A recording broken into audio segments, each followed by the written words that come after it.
আজই সাবস্ক্রাইব করুন এবং দেখুন আপনার প্রিয় শো।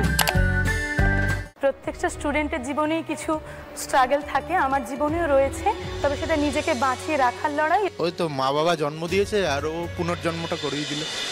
নমস্কার, শুভ সন্ধ্যা। লড়াই করে বাধার সাগর ঠিক করে দেয় পার। এই দিদিরা শক্তিশালী, এরাই ফাইটার।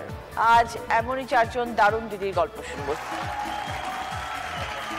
বৃষ্টি, পড়াশোনা করছো, কি পড়ছো?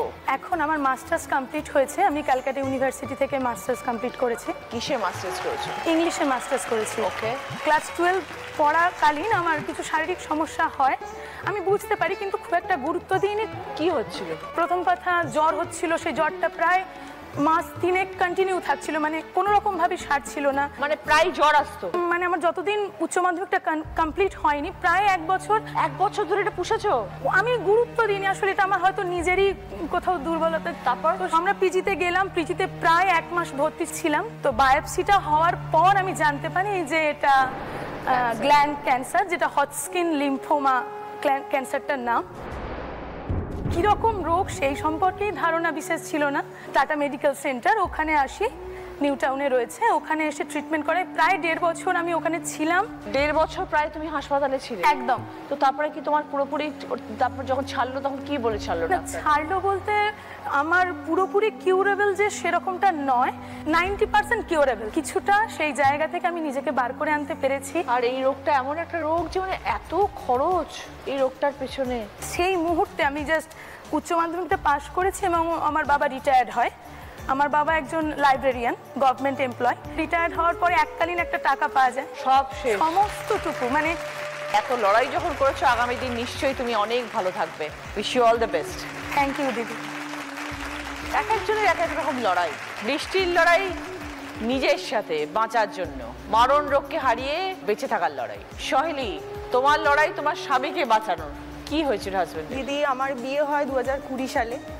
বিয়ের পর ভালোই চলছিল। একদিনকে অফিস থেকে, আমাদের বেলগাছিয়াতে কারখানা আছে নিজস্ব, অফসেট প্রিন্টিংয়ের কারখানা আছে, ও ওটাই দেখাশোনা করে। এবার ওটা যখন ও করে যখন বাড়ি আসছে, একদিন হঠাৎ করে বললো আমার তলপেটে খুব পেন হচ্ছে। তো এবার নর্মাল লোকে পেন হলে একটা ওষুধ, পেন কিলার খেয়ে নিল। তারপরে এবার 2-3 দিন পরে জ্বর এলো। 5 দিন মতন ওষুধ খাওয়ার পর হঠাৎ করে জন্ডিসের সিমটম। তো আমি এবার সাথে সাথে মুকুন্দপুরের একটা সুপার স্পেশালিটি হসপিটালে ভর্তি করি। তো ভর্তি করার পরে ওরা সব ট্রিটমেন্ট চালু করে দেয়। এবার এমআরআই করেছে আমার হাজব্যান্ডের। এমআরআই মেশিনে যখন ঢুকিয়েছে, সে মানে হাজব্যান্ডের অবস্থা পুরো খারাপ, মানে ও এমআরআই মেশিনেই বোধহয় শেষ হয়ে যেত। তো ওনারা সঙ্গে সঙ্গে আবার নতুন টেস্ট করে আমাকে পরে একদিনকে ডেকে পাঠালো। আমি কাকিনাড়া থেকে মুকুন্দপুর, অনেকটা টাইম লাগতো যেতে, অনেকটা দূর দিদি। কখন কল আসে, যখন তখন কল আসতো।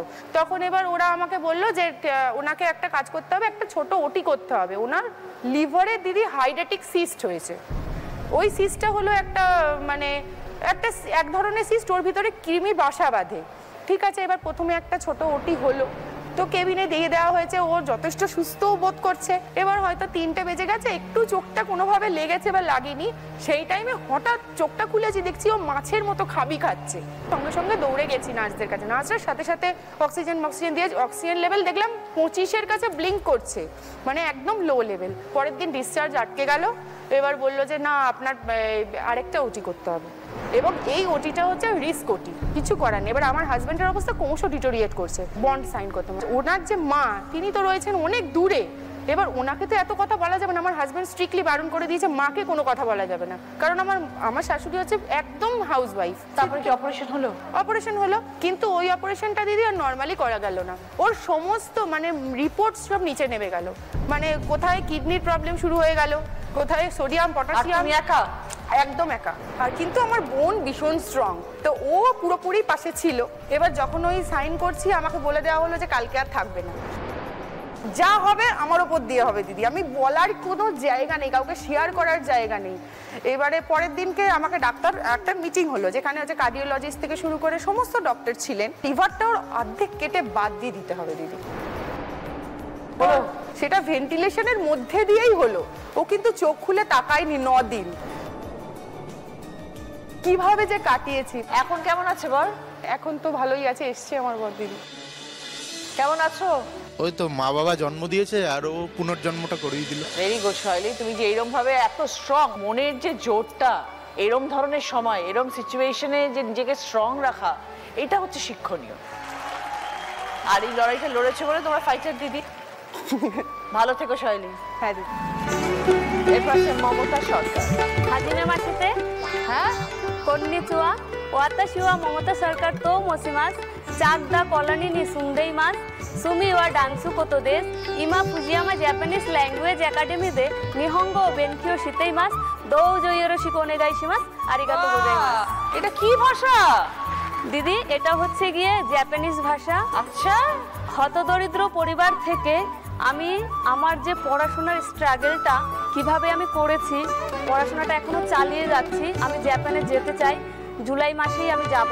আচ্ছা, এই যে চুলটা যে বেঁধেছো, হেয়ার স্টাইলটা যে করেছো, এটা কি তুমি জাপানে যাবে বলে এখন থেকে প্র্যাকটিস করছো? যারা চুল বাঁধতে নিয়েছিল আমার, তারা সবাই মানে খুব ক্লান্ত হয়ে পড়েছে, আর আমিই বলেছি থাক। কেন?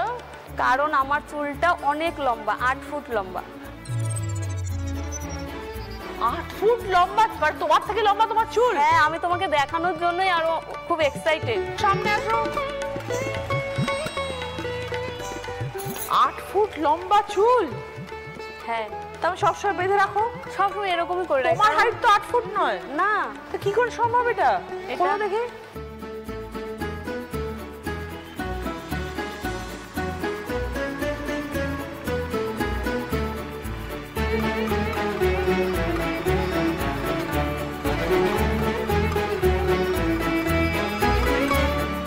এবার বাঁধবে কি করে?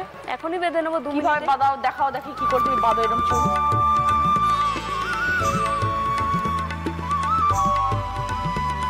ফাটাফাটি,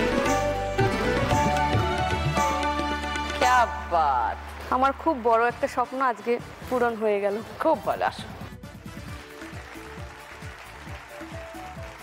মমতা, হ্যাঁ, তোমার চুল নিয়ে গল্প হয়ে গেছে, দারুণ লেগেছে। এবার বলো তোমার এই জাপানিজ শেখা, এটা কেন? এটা অ্যাকচুয়ালি বলতে গেলে ছেঁড়া কাঁথায় শুয়ে লাখ টাকার স্বপ্ন। ছোটবেলা থেকেই মানে দারিদ্র দেখতে দেখতে বড় হয়েছে। তো আমার মাকে 17 বছর বয়সে বিয়ে দিয়ে দিয়েছে।